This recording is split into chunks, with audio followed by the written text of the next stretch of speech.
Praise the Lord. தலைமையில் இருக்கிறவங்க எப்படிப்பட்ட குணாதிசயத்தோடு இருக்கணும்னு சொல்லிட்டு பார்க்கலாம். அதுக்கு நல்ல உதாரணம் இயேசு கிறிஸ்து.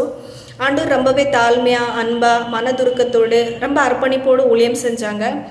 தாழ்மையில் ஆண்டவர் பார்த்திங்கன்னா மத்திய 20ஆம் அதிகாரம் 26லேருந்து 28 வரைக்கும் பார்த்தோன்னா சீஷர்களோட கால்களை கழுவி காமிச்சாங்க எப்படியாய் நம்ம தாழ்மையாக இருக்கணும். விசேஷமாக ஆண்டவர் சொல்லுவாங்க, யார் பெரியவனாக இருக்கணும்னு நினைக்கிறீங்க, அது அவங்க எல்லாருக்கும் பணிவிடைக்காரனாக இருக்கணும். ஆண்டவர் சொல்கிறது என்னென்னா, நான் ஊழியம் கொல்ல வரல, ஊழியம் செய்ய வந்தேன் அப்படின்னு சொல்லுவாங்க. அப்படிப்பட்ட தாழ்மையோடு ஆண்டவர் நடந்துட்டாங்க. அது மட்டும் இல்லை, அதிகமாக ஜனங்களோட தேவைகளை புரிந்து ஆண்டவர் செயல்பட்டாங்க, பிரயாசப்பட்டாங்க. மற்ற ஜனங்கள் மேலே அதிகாரத்தையோ இல்லை வல்லமையோ அதிகமாக செயல்படுத்தணும்னு விரும்பாமல் மற்றவங்களுக்கு என்ன தேவை, மற்றவங்களுக்கு எப்படிப்பட்ட நன்மை உண்டாகணும்னு சொல்லி அதை அதிகமாக கர்சனையோடு ஆண்டவர் ஊழியத்தை செஞ்சாங்க. பிலிப்பியர் 2ஆம் அதிகாரம் 3-4வது வசனத்தை பார்க்கும்போது மற்றவங்களுக்கு அதிகமாக முக்கியத்துவம் கொடுக்கும்படி அதில் சொல்லப்பட்டிருக்கும். எதுவுமே சுயநலத்துக்குன்னு பண்ணாத, பெருமைக்குன்னு பண்ணாதன்னு சொல்லி அதில் சொல்லப்பட்டிருக்கு. அதே மாதிரி ஆண்டவரும் ஊழியத்தில் அது செஞ்சு காமிச்சாங்க. அதே மாதிரி ஆண்டோட பிள்ளைகள் தலைமையில் இருக்கிறவங்க கிட்ட ஆண்டவர் அதுதான் எதிர்பார்க்குறாங்க.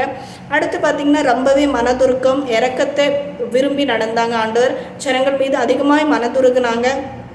மத்தியில் 9ஆம் அதிகாரம் 13வது வசனத்தில் ஆண்டவர் சொல்லுவாங்க, பலியே அல்ல இரக்கத்தை விரும்புகிறேன் அப்படின்னு சொல்லுவாங்க. பலியே அல்லன்னு சொன்னால் அதிகமாக சட்டங்களையும் அதிகாரத்தையும் பயன்படுத்தி ஜனங்களை கட்டுப்பாடில் வைக்கணும்னு அல்ல, இரக்கத்துக்கு ஃபஸ்ட்டு ப்ரிஃபரன்ஸ் கொடுக்குறார் ஆண்டவர்.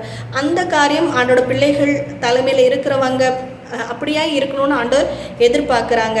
அது மட்டும் இல்லை, ஆண்டருக்குள்ளே பார்த்திங்கன்னா கூட இருக்கிறவங்க ஆண்டரை விட அதிகமாக பயன்படணும் அப்படின்னு ஆண்டவர் அதிகமாக பிரயாசப்பட்டாங்க. யோவான்ல 14ஆம் அதிகாரம் 12வது வசனத்தில் ஆண்டவர் சொல்லுவாங்க, நான் என்ன விசுவாசிக்கிறவன் நான் செய்வேன், என்னை காட்டிலும் அதிகமான கிரியைகளை செய்வான்னு சொல்லுவாங்க. ஆண்டவர் ரொம்ப பிரயாசப்பட்டாங்க. சீஷர்கள் ஆண்டரை விட அதிகமாக பயன்படணும். சீஷர்களுக்குள்ள பலவீனங்கள் இருந்தது எல்லாமே தெரியும் ஆண்டருக்கு. ஆனால் அவங்க ஆண்டர் அதிகாரத்தை கொடுத்து அவங்கள ஊழியத்துக்கு அனுப்புகிறாங்க, அவங்கள வளர வைக்கிறாங்க. சொந்தமாகவே எல்லாமே செய்யணும்னு நினைக்கல ஆண்டவர், அவங்களும் வளரணும், அவங்க ஆண்டருக்கு மேலே காரியங்களை செய்யணும்னு ஆண்டவர் விரும்புகிறாங்க. அப்படிப்பட்ட ஒரு விசாலமான இருதயம் ஆண்டருக்குள்ளே இருந்தது. அது மட்டும் இல்லை, அன்புன்னு சொன்னால் சீஷர்கள் தவறு செய்யும்போது கண்டிச்சாங்க, எல்லாமே பண்ணாங்க, சொல்லி கொடுத்தாங்க. அவங்களுக்கு தேவைன்னு இருக்கும்போது ஆண்டர் நின்னாங்க. ஆனால் அன்பில் எல்லாமே அவங்க அன்பு காட்டுறதுல எங்கேயும் தவறவே இல்லை ஆண்டவர். ஸோ தலைமையில் இருக்கிற ஒவ்வொருத்தர்கிட்டையும் ஆண்டவர் இந்த குணாதிசயங்களை எதிர்பார்த்துட்டு இருக்காங்க. தாழ்மை, அன்பு, அர்ப்பணிப்பு, அதே மாதிரி மனதுருக்கம், இரக்கத்தை அதிகமாக விரும்புகிறாங்க. ஆண்டருக்கே மகிமை உண்டாகட்டும்.